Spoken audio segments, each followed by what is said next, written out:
Hoje eu vou falar para vocês sobre os aneurismas cerebrais quando eles se rompem. O que fazer pós-ruptura de aneurisma cerebral? O primeiro passo é a gente identificar que esse aneurisma rompeu, a gente ter a suspeita. Normalmente são pacientes que começam com um quadro súbito, ou seja, iniciou de uma hora para outra uma cefaleia, uma dor de cabeça de forte intensidade, muitas vezes descrita pelo paciente como a pior da vida, associado a outros sinais e sintomas, como rigidez de nuca, o pescoço fica mais rígido, uma dor cervical, uma alteração do nível de consciência, o paciente fica mais sonolento, fica mais irresponsivo. Alguns pacientes podem ter crise convulsiva, alteração da movimentação de um lado do corpo, o braço mais fraco, uma perna mais fraca. Quando esse paciente chega ao pronto-socorro, muitas vezes ele está com a pressão arterial muito elevada. Então, quando esse paciente chega ao hospital, a primeira coisa que a gente tem que fazer é iniciar o suporte. Monitorização, ver como é que está a pressão, frequência cardíaca, a glicemia e estabilizar toda essa parte. Se a pressão arterial estiver muito elevada, descontrolada, a gente tem que controlar a pressão. Se a glicemia estiver baixa, a gente tem que subir essa glicemia. Se estiver alta, a gente tem que abaixar. Então, todo o suporte clínico necessário, a estabilização clínica do paciente. Após isso, diante da suspeita da ruptura de um aneurisma ou de um AVC, o paciente tem que ser encaminhado ao setor de radiologia do hospital, onde vai ser realizada uma tomografia cerebral. A tomografia ela vai confirmar o sangramento. O padrão de sangramento do aneurisma ele é muito característico. Ele faz um quadro que a gente chama de hemorragia subaracnoide. É um sangramento difuso no cérebro, onde esse sangue se localiza no espaço subaracnoide, que é um espaço onde tem um líquor, que é um líquido que todo mundo tem na cabeça. O aneurisma, normalmente, ele sangra para esse espaço. Então, feito a tomografia e confirmado esse tipo de sangramento, a gente tem que fazer uma angiotomografia, que é uma tomografia com contraste, onde a gente vai direcionar o estudo para as artérias cerebrais. Com isso, a gente vai confirmar a presença do aneurisma, vai delimitar o seu tamanho, a sua localização, ou seja, confirmou que tem um aneurisma. Após isso, normalmente, os pacientes são encaminhados para o setor de hemodinâmica, onde a gente vai realizar uma arteriografia cerebral, que é o cateterismo, que eu já expliquei para vocês em outros vídeos, onde a gente vai inserir um catéter na virilha do paciente, na artéria femoral, ou no braço, na artéria radial, e vai com o catéter até a altura das artérias do pescoço e vai fazer um estudo seletivo de cada artéria cerebral para a gente poder estudar melhor as características desse aneurisma, ver o seu real tamanho, a sua real localização e a relação desse aneurisma com as outras artérias. Isso vai determinar qual é a melhor forma de tratar. Lembrando que o tratamento de um aneurisma roto é uma urgência. A gente não pode esperar. Por quê? Porque uma vez que um aneurisma rompeu, se ele não for tratado de urgência, ele vai romper uma segunda vez. Então a gente tem que tratar com extrema urgência uma vez que a gente fez o diagnóstico. A melhor forma de tratamento vai depender das características desse aneurisma. Hoje, na grande maioria das vezes, a gente consegue tratar os aneurismas por embolização, ou seja, pelo próprio cateterismo. A gente entra por dentro das artérias, entra dentro desse aneurisma, que é um balão que se forma na parede da artéria, a gente entra dentro desse saco aneurismático, dentro desse balão, e enche ele de mola. Uma vez que a gente preenche esse saco aneurismático com mola, a gente vai interromper o fluxo sanguíneo dentro da lesão e, consequentemente, a gente vai eliminar o risco de ruptura. Então, o tratamento do aneurisma na fase aguda, a nossa primeira intenção é eliminar o aneurisma da circulação cerebral, por quê? Para ele não romper de novo. Porque a cada vez que ele rompe, a gente aumenta muito a gravidade da doença.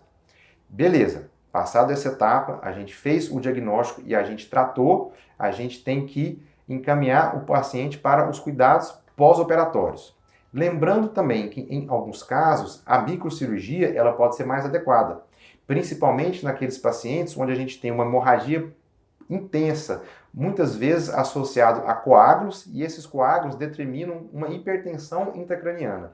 Nesses casos, a gente já é obrigado a abrir o crânio para poder drenar, tirar esse coágulo de dentro do cérebro. Uma vez que a gente já vai ter que abrir o crânio para fazer essa retirada do coágulo, a gente aproveita e faz a clipagem do aneurisma, ou seja, a gente expõe a artéria que tem esse aneurisma, vai no colo dele, ou seja, na boca desse balão e coloca um clipe, interrompendo a circulação sanguínea por dentro dele. Então, a clipagem, muitas vezes, é o tratamento mais indicado.